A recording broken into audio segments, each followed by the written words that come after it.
Why spoil the ending when you're only on the first page? Campton Manor is currently streaming on Tubi. It was directed by Kat Hostick, written and produced by Stephen Wallace. Check out the respective IMDb pages for the full listens of their work.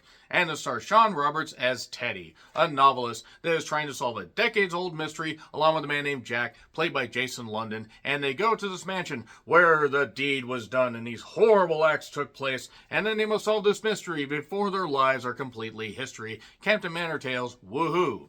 So, this also features Kenneth Walsh, who plays Lawrence, who was the man of the house, shall we say, the very, very rich man, na. And Kenneth Walsh is a name that some people will find familiar. You check out what he's been up to. Hasn't been much in the last 2.5 years because he's been dead. Yes, this movie is basically sat on the shelf for a while, and then it got distribution. Again, currently on Tubi. Nothing wrong with that. Some independent movies do sit on the shelf for a while. But it was nice that he got to be in something else, and, this got released posthumously. I know that's not how it's said, but just work with me here. And, Kenneth Walsh, pretty good character actor. May he rest in peace. So, Sean Roberts, by the way, was recently in Here for Blood, a fun Canadian independent horror movie, and he was also Rogue's boyfriend in the first X-Men movie, so we love a fun fact. And you may recognize a few of the faces in this. There are admittedly a few very beautiful women in this.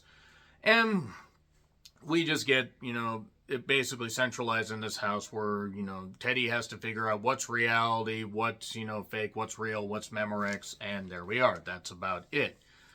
I will say that it tips its hand very early as to how it's going to go. It's a simplistic story that tries for a few twists, but the twists don't really amount to much because you can see them coming from about 500 kilometers away. Since it was filmed in Canada, I thought I'd go with the metric system right there. But it's not god-awful, but it's very boring. It's very basic. While everybody does try as far as, carrying the material, I think the acting is decent. The story itself just drags it down because, again, it's so obvious where it's going from the very beginning. It is on Tubi if you want to check it out, but I'm going to get into spoilers right away. 3, 2, 1, and spoilers. So, basically, Teddy, this novelist, can see the dead. He's been able to see the dead since his father passed away, and he hears all these voices. He just wants the voices to stop and everything, but those are the worst ones, the ones you can't see, but the ones that haunt you. And Jack is a man that is bound and determined to help him out because he says this is important to him. He says, since Teddy, you can see the dead, let's go to this mansion and figure it out. Teddy runs into Lawrence, and Kenneth Walsh spouts a bunch of stuff about Edgar Allan Poe, and then it's revealed that he had a mistress that ended up dead because the mistress also brought her boyfriend, and the boyfriend may have kind of absolutely gone nuts. Also, a bit earlier, there was an invitation for a man named Theodore Russell. Gee, I wonder what Theodore is elongated for. I wonder. Gee, I can't figure it out. Look, I don't mean to knock, but when a movie's this simplistic, you can't help but poke holes in it. I'm sure everybody had a fun time making it. Again, I did not hate this movie. It was just boring to me. So, he talks to Lawrence, and then he's talking to Jack because it periodically goes in and out of going to the old times and then going back to when he's talking to Jack. Also, there's a guy named Jerry that Teddy invites over before this that, drinks with him and everything, and things seem okay. But then he sees, a dead woman. Teddy does because he can see the dead. Gee, I wonder. I wonder why he can see, the dead and everything and all this weird stuff's going on. He seemed to go off with he seemed to, only be able to see Jerry, and the bartender probably was just assuming that the guy was drunk because Jerry's dead. I'm just going to say that. There was this girl, Alice, sweet Alice, Ashley Arnold, who doesn't really get to do much. She just kind of has a hole in her eye and just goes off with Jerry. So, this is set somewhere in the 50s or 60s based on the car that they're driving around. But the invitation was for 1922. So, they try. They certainly try, but I do also want to point out before I dive into the rest of this, this had 5 associate producers, 4 co-producers, 7 executive producers, and 5 producers. I don't think they had enough producers. I think they needed more. Whatever, to be fair, when you're doing an independent project, you get anybody to help out. But, yeah, basically, Lawrence has a bunch of books. Anytime people grab his books and he doesn't want them to and they don't ask, he pulls them into his world, so to speak. Also, by the way, it turns out that the mistress that was murdered actually, it seems like the deed was done by Lawrence's associates, so they could hide the fact that he was sleeping with somebody, even though his wife, who is there, is fully aware that he was sleeping with somebody else. But he's a rich man, so whatever. It gets revealed, by the way, a little bit later on that that Zoe, the mistress, Genevieve de Graves, I believe, I hope I got that name correct.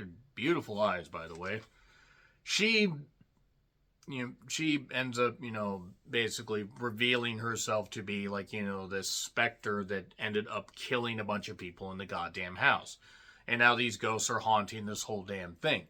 But why did she do it? Who ended up doing the deed? It wasn't Lawrence. It was his associates. Or was it? His associates just hid the body. It actually turns out that it was the boyfriend. And who is the boyfriend? It was Teddy. Of course it was Teddy, because it's role reversal. Jack is not, Jack is actually the author, and he is able to see the dead people, and he projected this onto Teddy to get Teddy to reveal all this stuff so he could write his book and help people pass on.